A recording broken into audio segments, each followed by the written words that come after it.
What's up, legends? Welcome to Blindside's preseason analysis. Today, I cop some feedback. I get the punches. I'm stuck in the corner. We're talking about the Sharks. Who are they, bro? What are we talking about? The team is going to win the comp. You probably haven't heard of them. Oh, the Panthers. Yeah, this one's about Panthers. Got it. Yeah. With you, man. To be honest, I got Panthers winning too, but that's just on the slide. We'll remove that from the body. But yeah, I think the Sharks will do well this year. I think we've got the same team we've had for the last 50 years by the sounds of it. No changes in positions, no injuries. It's just lined up for 27 rounds. So there's a bit of fantasy opportunity here. Let me swing to you guys, get some early punches in. Who wants to go first? Just speak up. No. It's because I didn't give any legway. Hey, it's like you've got to wait until I say some stupid crap to jump onto it. Yep. Don't worry, that's coming. Yeah, guarantee that's coming. Absolutely, that's coming. It's a given. Well, let's say this then. Where do you think the Sharks will perform this year? Like, how do you think we'll go? 16th. Nah, all seriousness, I'd say probably like 6th, 7th. No, nice. Just evenly poised. Yeah, evenly poised. No, well, let's move into their schedule. So they got buys in round 7, 12, and 17. So no early season avoiding. It's I just jump on them straight away. They got miss the first major buy round of the Origin period. Then they got the whole rest free. Well, they missed that awkward round in between 16 and 18, where it's a full round, but it's not an Origin buy round. So I'd say the start of the season, buy over the Origin period, hold if you've got investments, maybe buy strategic coverage if need be. And outside of that, you can buy them for the run home as well. Would you guys see it any different to that? Oh, I do. I see it quite differently. I think just don't buy any of them. I think when they're this rubbish, you just don't invest. Well, what about Nicho Hynes? He's going to win the exactly my point. No, he's Dally M. Let me pull it out. Oh, that's the bobblehead. Fantastic. Oh. No, I do actually see it very similarly with particular teams. When you get a run of almost 2 months, they're the teams that I try and target from round 1. Obviously, within reason, like I'm not just going to grab anyone who doesn't have a buy for 2 months and try and force them into my team. You got to do your due diligence and you get the right player. But for sure, those teams are kind of higher in my watch list than others. So you're not even considering Will Kennedy for starting fullback? I don't even think the Sharks should be considering Will Kennedy. Dude, for a Sharks fan, I'm giving you guys legway right now. I've got to be more smarter. More smarter, yeah. Yeah, more smarter. That's good. That's the Sharks way. Brownie, what about you? Do you see it any different? No, I don't. I see you can invest at any point, really. They got a good run home with no buys. So let's be honest, not many of them play Origin anyway. So you'll be fine to grab them and just hold them the whole way through. So yeah, except the best hooker in the game right now, Blake Brailey. Oh, look, he's going to be a shoe-in. But for the rest of them, it's just struggle street. So. Well, I want to start this because a lot of the people that I want to talk about in this specific podcast with the Sharks all have a similar issue. And the issue is their schedule, their early run until the round 7 bye. So we start off with a pretty easy one in the Titans. I think we smash that. We destroy them in round 1. Come on, guys. That's a definite. But then it's a 2-point game at least. Yeah, or possibly. But then we've got the Panthers, Dolphins, Raiders, Warriors, Roosters, and then the bye, which I would argue are all difficult games because of this schedule. The outside backs are a little more risky. Kayal Iro could pierce that gap. Obviously, he's a great center, top-tier center, but it's up against it. It's not like he's versing, say, Titans, Tigers, Rabbitohs back-to-back-to-back weeks. I guess this kind of covers all the players in the Sharks for this podcast, and it's probably something we can avoid bringing up constantly, which I know that's what I would do if I didn't say at the start of the podcast. So get that out of the way. But I'll start with you, Kenty. Is there anyone in the Sharks jersey that you are keen on? Keen is a strong word. Forcing myself to consider, I guess like most fantasy coaches are looking into, is Jesse Colquhoun. He's been on a lot of people's template teams initial setups. He's interesting, which he would be typically falling right into the range where I would never touch, which is in that sort of 300 zone, sort of 350 zone. But I guess the reason why a lot of people are looking into him is he's priced at 26. And essentially, if he's to have that lock position for 6 to 8 weeks, somewhere in that kind of a range, he's got every chance of scoring into the 40s, even at worst, high 38s. So I've been doing a bit of kind of listening around a whole lot of different content creators, as well as, deep diving as much as I could around Jesse. And there's kind of, at the moment, two divided camps. There's people who are like, man, he absolutely fits that sort of plotter mid-ranger. And he also absolutely fits that easy, make some money value player. So the reason why people are a little bit concerned with him is that he ultimately needs to be able to make enough cash to be able to move him out of your team in hopefully one trade or an easy trade. You really need him to be kind of pushing into mid to late 40s. And you'd probably want that for about 3 back-to-back weeks coming into the time at which he'll be kind of back to the bench. When he plays over 60 minutes, we've only got one score of 48. And when he plays over 50 minutes, he's got a 40 and a 48. And a lot of those ones were basically, he was really, really tackle heavy. So when he got 48 points, he had 43 tackles. So he is someone that essentially, I've got him in my team at the moment. He's sitting on my bench. I'm looking at him as a mid-ranger that hopefully is going to make money. But I guess like our last podcast that we kind of started talking through a bit more is we need to assess our mid-rangers. We need to assess that, are we just hoping and praying that they are going to make money, that they're going to suddenly do something they've never done? And so he's someone that's somewhere on my radar of, I'm a little unsure, but at this point I'm tipping over to the fact that I do think he'll make some cash. I do think he's potential to kind of get to 450, maybe 430, and will be a bit easier to move on. But he is someone that we do have to consider, and I will be watching really closely to kind of see if I can get any sort of extra insight into him. Well, Brownie brought this up before the start of the potty as well, that Cameron McInnes is due back between rounds 7 and 10. So he's got a 6-week runway.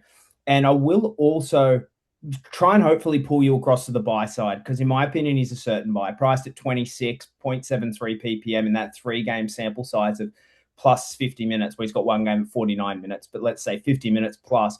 He will only play in that 50 to 55 range because Talakai will come on and cover at least 25 to 30 at lock. That's like kind of what he always does. And there's one thing you can trust with the Sharks: rotation is unlikely to change. We keep a very, very consistent structure. But where you noted that he's 48 in 69 minutes was very tackle heavy, I can revert back to the tough schedule at the start of the season. If anything, that tough schedule makes him the one that I want in the Sharks out of everyone else, because everyone else I'm interested in is in the back line outside of Briton Nikora, but he relies on tries to get those higher scores.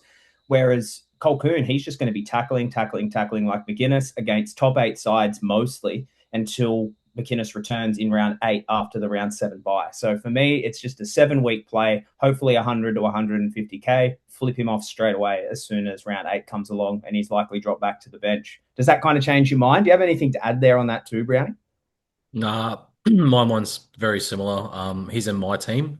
We've only got a 2-game sample size of him starting at lock, where he played 49 minutes for 40 points, 34 minutes for 32 points. He's not going to play 34 minutes. He's going to play more than that. He's going to play, I think, around that 50-minute mark. And if he's got a PPM of 0.87 historically, you could put him around that low to mid 40 score quite confidently. So he's in my team. He's going to add value, and we can offload him as soon as I think McInnes will come back after their bye. So that's when I'm going to probably look to offload him. But yeah, he's a safe person to get into your team straight away. Yeah, and at the very least, even like I've got him forecast conservatively at a 37.3 average over this time span, which still gives him 11.3 points of value. And again, that 10 points of value system that people generally use to make a decisive purchase is 10 points of value over a much longer time span than just 6 rounds. So I am hoping here that there is a push into that low 40s price point. But at the very least, I know I'm going to at least make money off him, and there is nothing for him past when McInnes returns. So it's just a quick couple of grand, well, more than a couple of grand, maybe 100 grand, let's say. And hopefully I've got another cashy that's ready to juice kind of around the same time, make big plays for Origin players. That's what Colquhoun for me is, just 150 grand to move into a non-Origin player that I want over that Origin period. That's kind of how I've framed him. But does that change your mind at all, Kenty, or are those concerns still a bit there? Because I can understand he's got no attacking upside. There is literally no attacking stats in that 3-game model, and his meters gained are all under 100. He averages 72. So I can understand the concern on your side as well. Yeah, I mean, I'm not massively concerned. Like I'm not considering, or I'm not going to take him. I guess I'm just assessing him, and I know there's quite a bit of different narratives out there right now where some people are iffy about him. From my perspective, even from the perspective that you see that they're going to be playing Panthers, Dolphins, Raiders, yeah, and I predict that he'll be tackling a whole lot by the end of those 4 games, and Sharks will be 1-3. I had a feeling you were going to move to that then. That was well played. You had me listening all the way until like the last 5 words, and I knew exactly where you were going. Well, I'll move to you now, Brownie. Is there anyone else in this Shark side you're either is like a firm avoid that might be somewhat fantasy relevant, someone that you're like, oh, I'm interested in, maybe as a watch, like whatever it is? Is there someone of note today that you want to bring up on the Sharks potty outside of everyone in the second team, because they're all relevant? They're all avoids. My only watches are honestly probably only Brailey and Hynes. Hynes only because I keep thinking back to that 2024 year where he absolutely went off. But look, the insertion of Trindle and their kind of cohesion as a pair last year really took away from Hynes' stats. So that's why he's just going to be a watch for me. And Brailey, we saw at the back end of last year, he was the number 1 hooker. Is he going to repeat that? Hunting hard for a New South Wales Guernsey. So it's up there for me because I'm really tossing up between him, Grant, and Cook. But I just think I'm going to steer to the other 2 over Brailey, but he's definitely a hard watch for me. Hynes always fits that mold of like, you just got to watch him. For me, there's no real upside in Hynes unless you can see like a 4 to 5 game streak of easy matchups, because he's a flat track bully. I won't go into the stats on it because it's very well established now, is he does way better against weaker teams than he does against stronger teams. And if you can see that lineup coming, he won't play Origin. It will be a great investment over a tough Origin period to get in a cheap Nicho Hynes. And my prediction is he will lose cash for those first few rounds at the start of the season. It might not be dramatic because he still does a heap in terms of game management, but he will lose cash coming into the round 7 bye, and then maybe he will be a perch bet up, maybe for a Colquhoun to Hynes move, obviously, if you've got your position. Is it Colquhoun or Colquhoun? Is it? What did I say? Colquhoun. Oh, whatever. It's just going to have a hoon. Colquhoun. Okay, well, I can't even say my own player's name. But I'll work on that and we'll remove that from the body as well. A lot of editing in this one. Do you have anything to add on Hynes and Brailey? Brailey, for me, is not on the radar. He's likely going to play New South Wales. You got him for the first 6 games of the season against difficult teams again. And then you've got that little period there where you're going to be umming and ahhing. And if I'm going for Cook, Randall, Brendan Smith, those types to start my season, I don't even need a hooker anyway. I've got my coverage done. So it's more, I'll keep him on the radar, but not heavy. Do you have anything to add to those 2 guys? Yeah, I have Brailey as an avoid. I'm not really interested. And I actually have, particularly for the first 4 rounds, if not a little bit more, I actually have Sharks halves listed as avoids. The only time I'd ever look at Hynes is if Trindle's out. So if Trindle ends up injured or, for other reasons that we've seen him out of the game, I would absolutely be doing what I could to get Hynes in my team. But unless he's the solo playmaker, I just do not think you can ever buy him. I really don't. I think it's just far too inconsistent. He's awesome to watch. He's a great player, but for fantasy, it just never works when he's with Trindle. Basically, if he's with Trindle, he's an avoid. I've probably got 4 more I want to run over as well, but these guys can be quick because, the arguments aren't that good, but I've seen a heap of teams with different variations of these guys. It's kind of why I thought I'd bring it up. First one's Addin Fonua-Blake, firm avoid. He'll average between 50 and 60 minutes for the year. I'm pretty sure he averaged 54.3 minutes. So for most of the season, outside the 3 buys, Addin Fonua-Blake is playing between 50 and 60 minutes. He played a couple of games over that 60 point, which would have been injury, or he's played games under that too. So he is prone to an early spell every now and then. In that range, he's playing in a Sharks side with a dominant forward pack. They have forwards everywhere. They usually play with a 4-forward bench, no utility backup for the likes of Brailey. So he is not going to exceed that into, like, say, a Haas range of possible 65-minute games and everything like that. So he's an avoid for me. I think we're kind of all on the same page there. He's got massive stat line, 0.97 ppm in between 50 and 60-minute games, but he's priced at 49. The next one is Kayal Iro. I was actually really keen on him as a play, as a downgrade maybe from Herbie, to create some more money to spread him out amongst my squad. And then what I said at the start of this potty, the second I looked at those first 7 games, well, first 6 games, I was like, nah, I am not taking a risk on an outside back with that landscape. So I think he is also a firm avoid, but he's priced at 47 currently. So he's a massive watch list candidate for me come Origin time, because if he does underperform slightly or stay around the same price coming past that round 7 buy and into the Origin period, he is someone I am so highly going to grab. If you see Kayal Iro in the 500k bracket, that is a massive, massive score, especially if you're pairing with Herbie Farnworth. Keeper centers rest of the year. So I think that's another one is probably good. Do you guys agree with that as well? Yeah, I do. I've toyed with it. I've looked at it as an option. I think he is definitely in the pod range, but I would put it as a watch pod. Yeah, I think also my biggest concern would be, how does he score when he's not scoring tries? And he went on that crazy run last year where it was like the first 7 or 8 games, wasn't it? That he scored a try every single game, and in the second game of the season he scored 2. And he was all in that sort of like mid to high 50s with a try.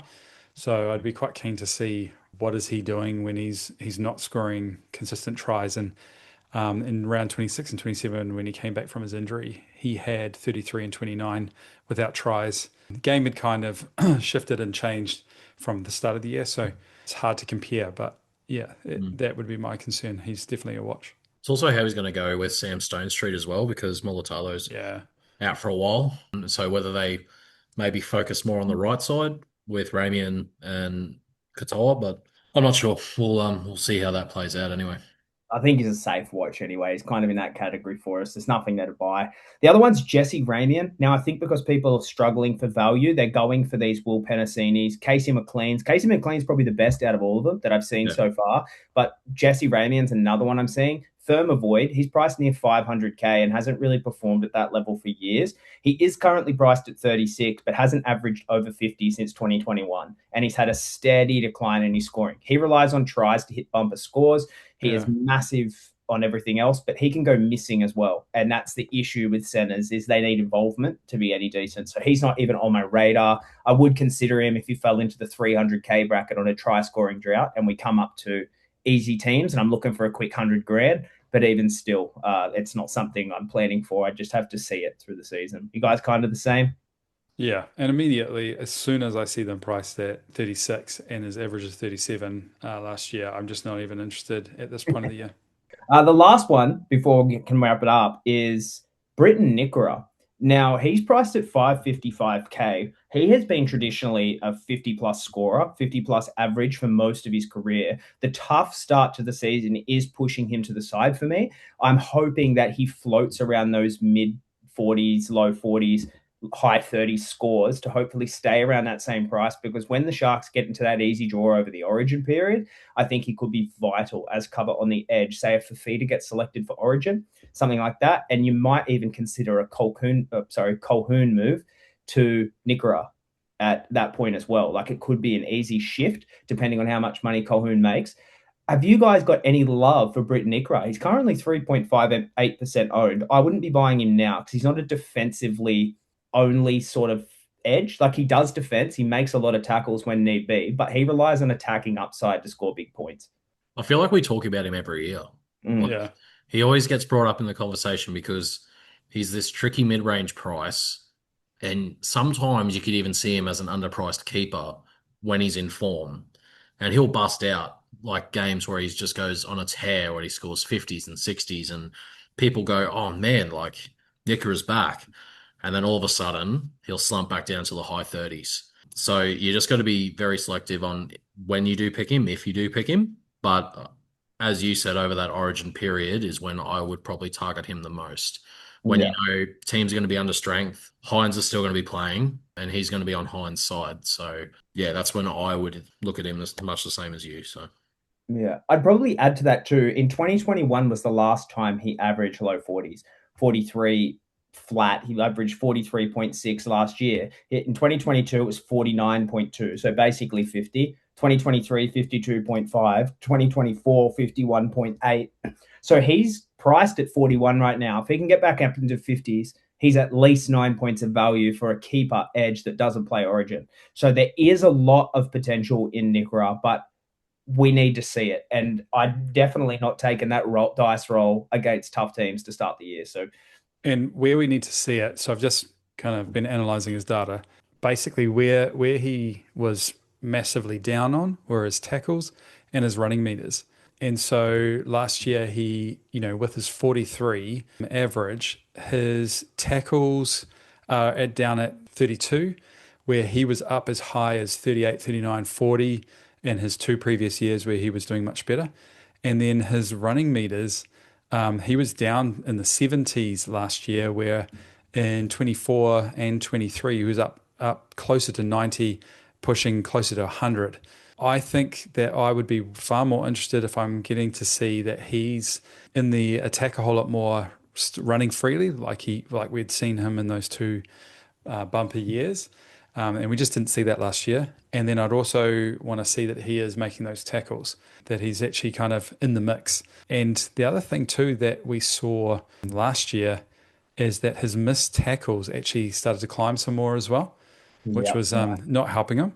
Where in 23 he was down a little bit, so he does miss sort of 2.5, 3 tackles a game. That is in his game. We've seen that, but yeah, I guess I'd want to see that coming down. I want to see his meters going up, and hoping that he's kind of really trying to assert himself in defense. I reckon that wraps up Sharkies, though. There's no more real fantasy interest. I think I'd just leave on that. They're going to win the comp. I've already put $50 on them to win the comp. Nicho Hynes for Dally M, Braden Trindle for Clive Churchill. And sorry, I just tuned out as soon as when I heard you say there was no more interest. Yeah, sorry. Yeah. There's just no interest. All I heard was that you lost $50. So. Guys, you can do better than this. Come on. Do you have anything else to say about the Sharks then before we finish? I reckon the only Sharks team that's worth a watch is the women's team. Yeah. Yeah, nice. They're pretty crisp. Not going to lie. I think they nearly made finals or grand final last year. They were in top 4. So well played to the ladies and NRLW. Much better than the men. I've heard they're keeping the Sharks name for the women and downgrading the men's team to the Cronulla Tuna. So potentially there could be a lot of fantasy value there. So I'll be keeping my eyes open. That's what we're here for. Even though I can take the piss out of you guys. I was nervous before this potty. You guys knew before I came on, but I think I've survived pretty well. I've survived this. It's because we're respectful and nice guys. Yeah, correct. Well, now you just make me feel guilty instead. That kind of hits harder than anything you could say about the Sharks. But coaches, follow Blindside NRL, follow Kenty's Market Moves, follow Brownie's Breakdown. On Instagram is our main platforms. We've got all of our preseason analysis, news that's fantasy anchored, I would say is probably the right word. It's all there. If you want to know everything about what we think about the fantasy season, it's all on our pages. So go check us out. Other than that, we'll see you on the next one. Up the wires. Up the storm.